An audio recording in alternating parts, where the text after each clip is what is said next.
11:51 p.m. My phone lit up in the dark, breaking the silence of my frozen living room. It wasn't an apology. It wasn't a happy belated birthday to my 7-year-old daughter. It was a Venmo request from my mother, Beatrice. $1,850. The memo line was an order, not a request. Kylie's Sweet 26 venue deposit. Due now. Or we lose the date. Due now. 2 days ago, Beatrice left my daughter, Lily, waiting at the window for 3 hours. She ghosted a 7-year-old's birthday party to go to a brunch. She broke my child's heart without a second thought. And now, 48 hours later, she expected me to fund a luxury party for my 24-year-old sister who refuses to work. The audacity didn't make me cry. It made me cold. It made me precise. I unlocked my phone. I didn't text back. I didn't argue. I opened Venmo. I typed in the amount, $1. In the notes section, I wrote 3 words. Fee for service. I hit send. I stood up, walked to the front door, and threw the new deadbolt I had installed that morning. The heavy steel clicked into place with a sound like a gunshot. I thought that lock would keep them out. I didn't know it was just the starting bell for the worst night of my life. Before I tell you what the police found when they broke down that door 20 minutes later, tell me in the comments. What is the pettiest thing you've ever done to a toxic relative? I leaned my back against the door and listened to the silence. For the first time in 29 years, the barrier between me and my mother wasn't an emotional suggestion. It was solid steel. My phone buzzed in my hand. Then again. Then a continuous, angry vibration that rattled against my palm. Beatrice. You ungrateful little brat. Send that money back right now. Beatrice. Do you think this is funny? Ignoring your family? Beatrice. Open this door, Jasmine. I know you're home. I see your car. I didn't block her. In logistics, you never destroy data. You archive it. I swiped the notifications away and walked into the kitchen. I checked the timestamp on the security feed. 11:58 p.m. I'm a logistics manager for high-priority medical freight. My entire life is built on precision, chain of custody, and knowing exactly where a package is at every second. If a shipment goes missing, I don't panic. I check the logs. I verify the seal. I lock down the perimeter. Tonight, my house was the shipment, and I was finally securing the cargo. I walked the perimeter of my new home. It was an old 1920s bungalow in the middle of a brutal Chicago winter. The kind of house that groans when the wind hits it. I checked the back door. Locked. I checked the ground floor windows. Latched. I checked the thermostat. 72 degrees. Outside, it was 10 below zero, a wind chill that could freeze skin in minutes. Inside, it was warm. It was mine. I walked into the living room, where my daughter, Lily, was asleep on the couch. She was wrapped in a heated blanket, her breathing slow and rhythmic. I tucked a stray curl behind her ear. She looked so peaceful, completely unaware that her grandmother was currently exploding via text message a few miles away. For the first time since I bought this place, I felt like I could breathe. I had done it. I had drawn the line. I had paid the fee. And now the contract was void. I went to the kitchen counter and opened a bottle of red wine I'd been saving for a special occasion. I figured surviving my family without apologizing counted as special. I poured a glass.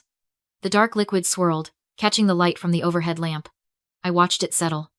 I felt a smug, warm sense of satisfaction spreading through my chest. They couldn't get in. They couldn't hurt us. The locks were new. The walls were thick. The heat was running. I picked up the glass. I brought it to my lips, ready to toast to my freedom. Then, the hum of the furnace stopped. It didn't cycle down. It cut out. Instantly. A second later, the overhead light flickered and died. The room plunged into absolute, suffocating darkness. I froze. The wine glass hovering in the black air. Silence rushed back into the house. But this wasn't the peaceful silence of safety. It was the heavy, terrifying silence of a trap springing shut. I didn't move. I didn't breathe.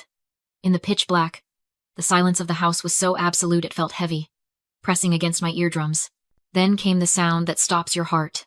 Whoop whoop. It wasn't the distant wail of a passing ambulance. It was the sharp, aggressive chirp of a siren directly outside my window. Red and blue light exploded through the front curtains, strobing against the living room walls like a chaotic disco. My shadow danced violently across the floor. A voice, amplified and distorted by a bullhorn, tore through the winter air. Police, occupant of 2408 Maple Street. Exit the residence with your hands in the air. Do it now. I set the wine glass down on the counter. My hand didn't shake. My mind went into the cold, gray space it usually reserved for tracking lost medical shipments in a hurricane. This wasn't a welfare check.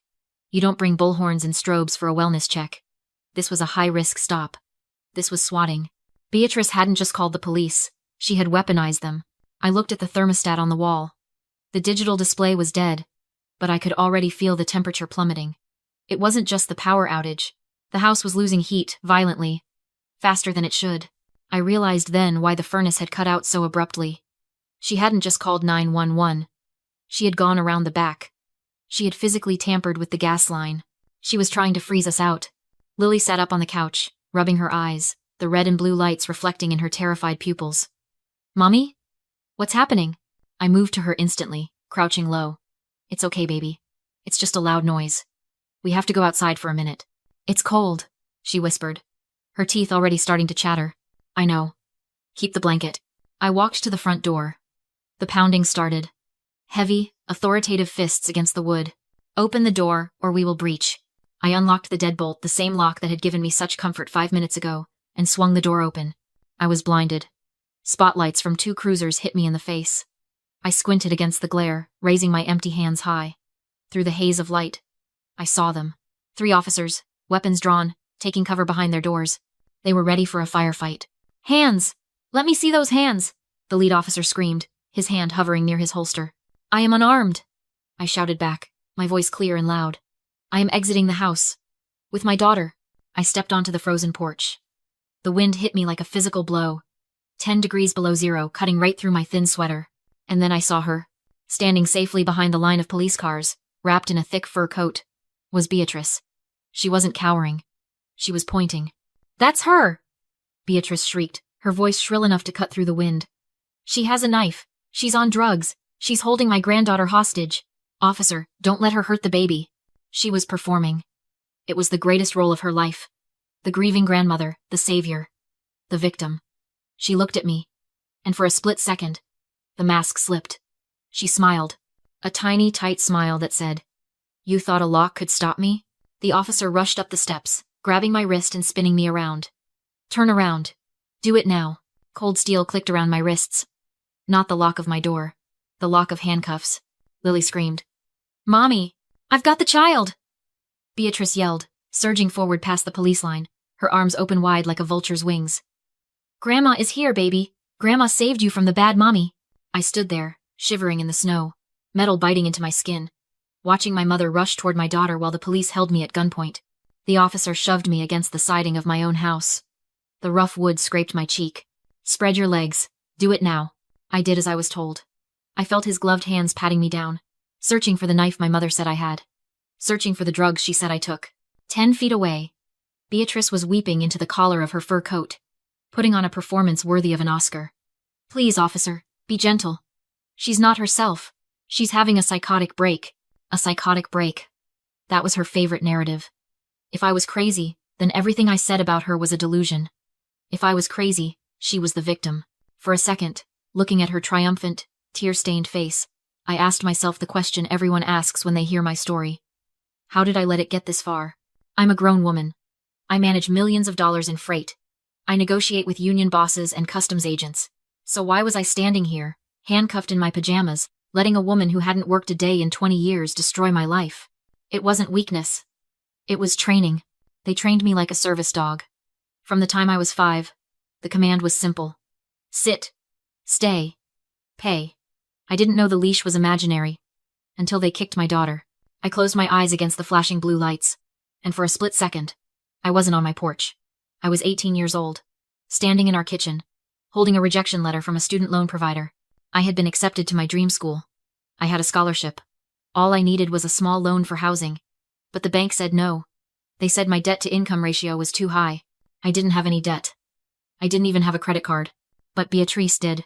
I found the statements in her drawer a week later. 5 credit cards opened in my name the day I turned 18. $65,000 in debt. Designer clothes, spa treatments, family expenses. When I confronted her, she didn't apologize. She cried. She collapsed on the floor, wailing that she did it to keep the lights on, to feed us, to survive. She weaponized her incompetence. You'd send your own mother to prison over money? You'd ruin the family over numbers? So, I didn't go to college. I went to work in a warehouse. I spent 10 years scanning barcodes and lifting pallets to pay off purses I never carried and dinners I never ate. I paid her debt with my youth. She's unstable. Look at her eyes. Beatrice screamed from the sidewalk, snapping me back to the freezing present. She needs to be committed. The officer spun me around. Ma'am? Do you have anything sharp on you? Needles? Blades? I looked at him. I looked past him to Beatrice. She was smiling again. That tiny, hidden smirk. She thought she was looking at the 18-year-old girl who worked double shifts to buy her forgiveness. She thought she was looking at the daughter who would take the fall to save the family image. But the cold air does something to you. It wakes you up. I stopped shaking. The fear evaporated, replaced by the icy, mechanical precision of my job. I stopped seeing a mother. I saw a liability. I saw a shipping error. I saw a discrepancy in the manifest that needed to be corrected. I took a deep breath of the freezing air. It tasted like clarity. Officer, I said, my voice steady, cutting through the wind. I am not unstable. I am not high. And I am going to prove it. I looked the sergeant dead in the eye. Check my pocket. The sergeant hesitated. His hand hovered over my coat pocket, his eyes flicking between my calm face and Beatrice's hysterical sobbing. Ma'am, he said, his voice tight. If I reach in there and find a weapon. You won't find a weapon, I cut him off. My voice was low, flat, and professional. You will find an iPhone 15 Pro. It is currently recording audio. It is also the master control for the cloud security system I installed 8 hours ago. Beatrice realized the danger instantly. Don't listen to her, she shrieked, lunging forward until a rookie officer held her back. She's trying to hack something. She's deleting the evidence. Smash the phone. The sergeant ignored her. He reached into my pocket and pulled out the device. Unlock it, I said. Hold it up to my face. He did. The lock screen clicked open. Open the blue app, I instructed. Go to Live View. Then scroll back 15 minutes. Establish the timeline. In logistics, we call this chain of custody. When a shipment is disputed, when a client claims a package was damaged or stolen, you don't argue. You pull the logs, you show the timestamps. You prove, without a shadow of a doubt, exactly where the cargo was and who touched it. Tonight, the cargo was my sanity. The sergeant tapped the screen. I watched the reflection of the video play in his eyes. He saw the feed from 11:50 p.m. He saw me sitting on the couch, not pacing, not screaming, but scrolling on my phone. He saw the feed from 11:55 p.m. He saw me walk to the door, check the lock, and pour a glass of wine. No knife, no drugs, no hostages. He saw the feed from 12 a.m. He saw the lights cut out. He saw me grab my daughter and wrap her in a blanket to protect her from the sudden cold. The video was silent, boring, and undeniably sane. The sergeant watched it twice. Then he looked up. The tension in his shoulders dropped. He looked at the house, dark and silent. He looked at me, shivering in handcuffs. And then, slowly, he turned to look at Beatrice. She was still screaming, but the pitch had changed. It wasn't the scream of a terrified grandmother anymore. It was the desperate, high-pitched wail of a liar who knows the walls are closing in. She doctored it, Beatrice yelled, pointing a shaking finger at the phone. She's a tech genius. She faked the footage. Beatrice, the sergeant said. He didn't call her ma'am this time. His voice was heavy with exhaustion. Step back. Now. He turned back to me. He holstered his weapon. He fished the key from his belt and unlocked the cuffs. The metal fell away, and the blood rushed back into my freezing hands. I'm sorry, ma'am, the officer said. We received a credible hostage threat. It wasn't credible, I replied, rubbing my wrists. It was a diversion. I pointed to the utility meters. Before you leave, document the gas main. The furnace didn't fail, it was shut off manually 3 minutes before you arrived. That's malicious property damage. And child endangerment. The sergeant ordered his officers to check the meter. Beatrice stopped screaming and backed toward her car. I thought I'd won facts. Video. Logic. I was wrong. Beatrice didn't panic. She recalibrated. Her tears vanished. Her posture straightened. You're right, officer. Whatever happened to the gas line is tragic. But it's 10 below zero. This house has no heat. Under Illinois law, you can't leave a child in an uninhabitable home. My stomach dropped. The thermostat flickered. 52 degrees. Falling. I realized what she'd done. She created the emergency, and now she was weaponizing the rules. I have heaters, I said. Blankets. We'll go to a hotel. With what car? She smirked. I looked outside. My tires were slashed. Officer, Beatrice said calmly. I'm the child's grandmother. I have heat, a car, and a safe home. If you leave her here and she gets hypothermia, that's negligence. The sergeant hesitated, trapped by procedure. Ma'am, I can't leave a minor in a freezing house. Beatrice stepped toward my daughter, already rehearsing tomorrow's emergency custody filing. I didn't scream. I didn't touch her. I thought like a whistleblower. Officer, I said, stepping between her and Lily. You cannot release a child to this woman. She is under active federal investigation. She laughed. Now I'm a federal criminal? Not a grandmother. I corrected. A suspect.